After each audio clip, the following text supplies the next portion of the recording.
जादुई चक्की। सोनपुर नाम के एक गांव में भोला राम जी अपने दो बेटों छोटा राम और मोटा राम के साथ रहते थे। दोनों ही लड़कों की शादी हो चुकी थी।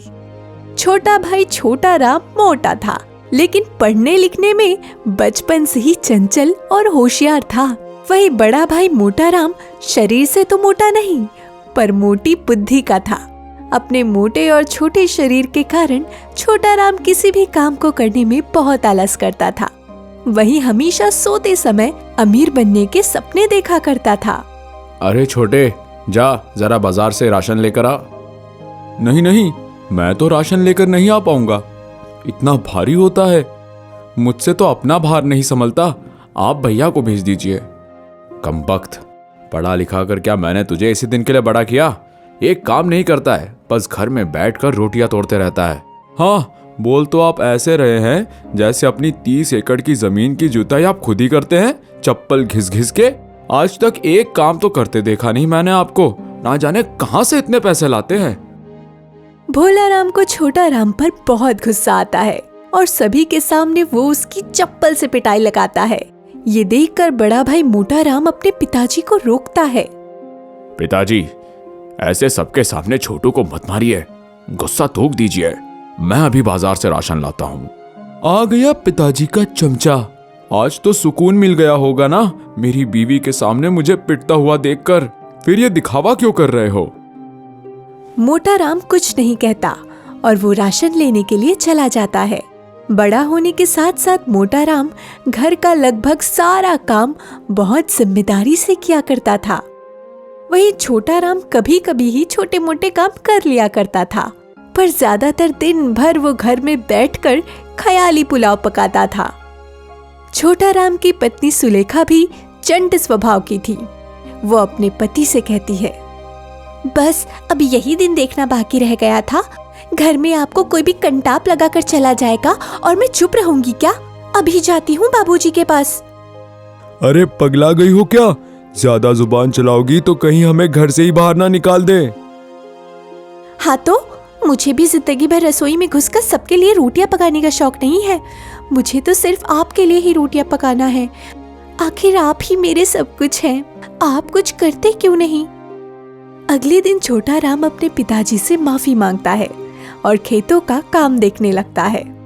छोटा राम खेत में काम कर रहा होता है, तभी खेत में काम करने वाला एक मजदूर कहता है, अरे छोटू भैया, आज सूरज पूरब से निकला है या पश्चिम से? ए कलुआ, चुप करके अपना काम कर वरना भगा दूंगा। अरे नहीं माई बाप, मैं तो ऐसे ही कह रहा था। आपके पास इतनी जमीन जायदाद है, आपको भला काम करने की क्या जरूरत? लेकिन मुझे अगर अपने काम से हटा दिया तो एक एक निवाले के लाले पड़ जाएंगे घर में। बस कर, और वैसे भी ये जमीन जायदाद पिताजी की है, मेरी नहीं। अरे तो उनके बाद तो आप दोनों भाइयों की ही हो जाएगी ना। क्या कहा तूने? अरे मालिक, गलती से जुबान फिसल गई, मैं काम पर लग जाता हूँ। कलुआ की बात छोटा राम के दिमाग में घर कर गई थी और वो सारी की सारी जायदाद को हड़पने के लिए एक योजना बनाता है। पिताजी, मैंने एक नया व्यवसाय शुरू करने का सोचा है। मैं बेवजह बैठा रहता हूँ। ठीक है, कितने पैसे चाहिए तुम्हें? नहीं पिताजी, मैं आपसे पैसे नहीं लूंगा, क्योंकि व्यवसाय का पहला उसूल यही है कि कभी भी घर से पैसे नहीं लगाने चाहिए। हाँ तो फिर कहाँ से पैसे लगाओगे? बैंक से व्यवसाय के लिए लोन मिलता है, बस वहीं से पैसे मिल जाएंगे और व्यवसाय शुरू होने के बाद सारा लोन चुकता कर दूंगा। आप बस इन बैंक के दस्तावेजों पर अंगूठा लगा दीजिए। भोला राम अपने छोटे बेटे की बातों में आ जाता है और क्योंकि वो ज्यादा पढ़ा लिखा नहीं था, इसलिए वो बिना कुछ देखे एक एक करके सारे कागजों पर अंगूठा लगाने लगता है। छोटा राम ने बैंक के कागजों के बीच में जमीन जायदाद के भी कागज डाल दिए थे और उन कागजों पर अंगूठा लग जाने के बाद उसके तेवर ही बदल गए। अरे आप क्या मुझे पैसे देंगे? अब आप सोचिए कि आपको पैसे कौन देगा? क्या कह रहे हो तुम? मैं कुछ समझा नहीं। अब समझने समझाने का समय गया। अब तो आप समझिए कि आप कहाँ रहेंगे, क्योंकि आज से आपकी सारी जायदाद और जमीन मेरी हो गई और ये रहे उन दस्तावेजों पर आपके अंगूठे के निशान। भोला राम ये सदमा बर्दाश्त नहीं कर पाता और वो वहीं पर बेहोश हो जाता है। मोटा राम और उसकी पत्नी उन्हें संभालते हैं और होश में लाते हैं। छोटू, अपने पिताजी के साथ ऐसा व्यवहार भला कौन करता है? और अपने बेटे के साथ ऐसा व्यवहार कौन करता है? जब देखो तब ताना मारते रहते थे, और तो और मेरी सुलेखा के सामने मुझे जलील कर दिया। अब बिना देर किए आप सभी लोग यहाँ से निकल जाइए।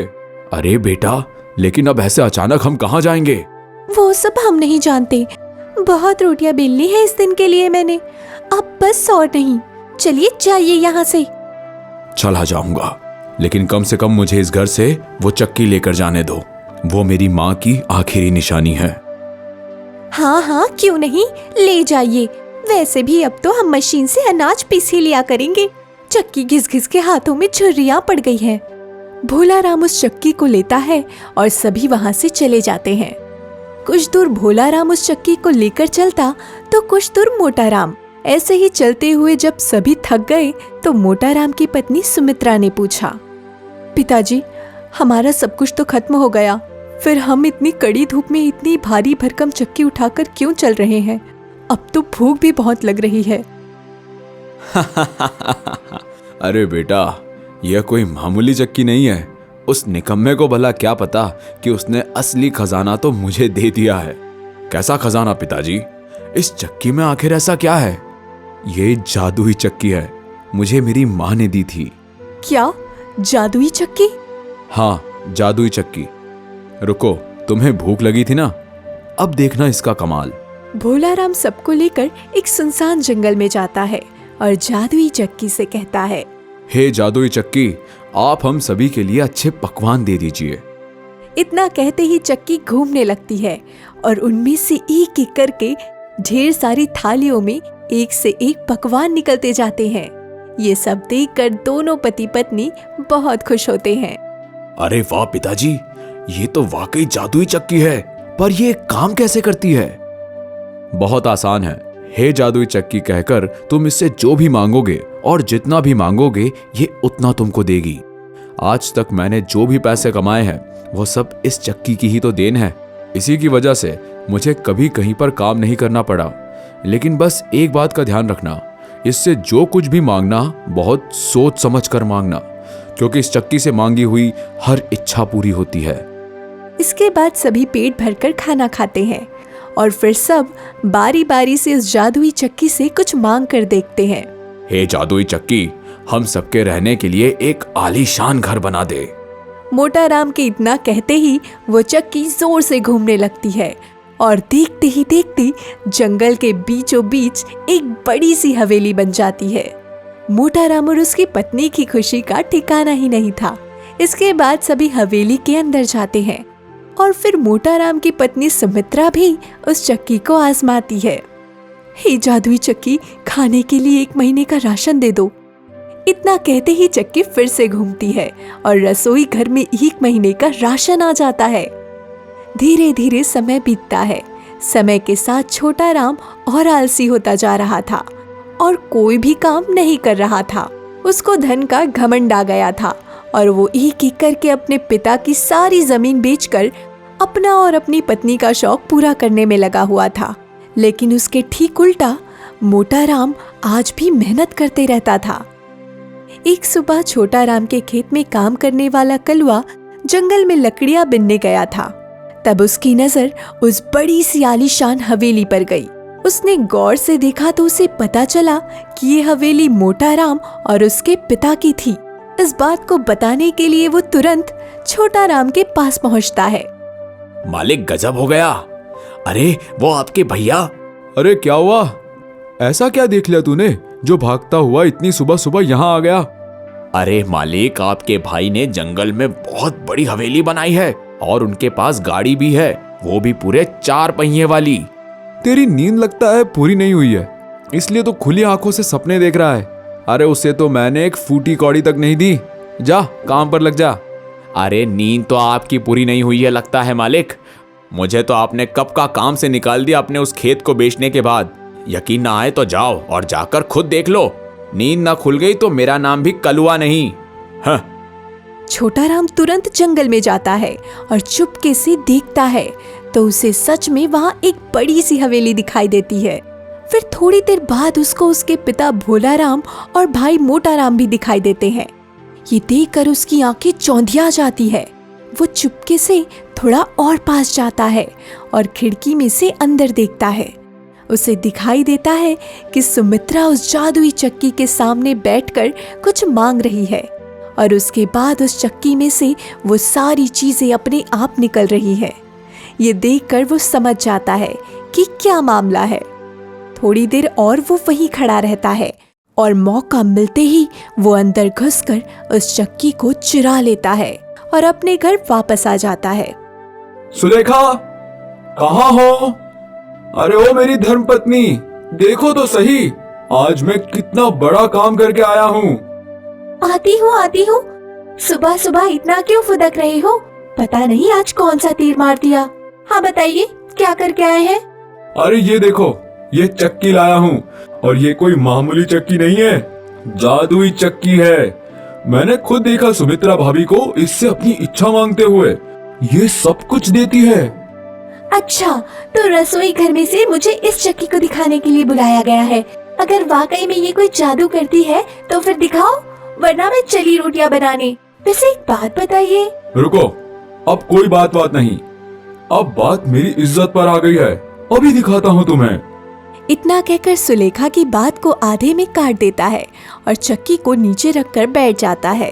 हे जादुई चक्की, मुझे 5000 सोने के सिक्के दे दो। इतना कहते ही चक्की घूमती है और उसमें से 5000 सोने के सिक्के बाहर आते हैं। दोनों पति पत्नी बहुत खुश होते हैं। देखा, बोला था ना ये जादुई है। अब तो हमारे पास पूरे 5000 सोने के सिक्के हैं। हाँ, बात तो आपकी ठीक है, लेकिन मुझे इस पूरे गांव में सबसे अमीर बनना है। तो उसमें कौन सी बड़ी बात है, अभी कर देता हूँ। हे जादुई चक्की, मुझे और मेरी पत्नी को। अरे नहीं, पहले ये तो बताइए आपके लिए कितनी रोटियां बना दूं? 7 बना दो। क्योंकि छोटा राम ने जादुई चक्की से कहा था कि मुझे और मेरी पत्नी को 7 बना दो, इसलिए जादुई चक्की घूमने लगती है और उसमें से 7 और छोटा राम और 7 सुलेखा निकल आते हैं।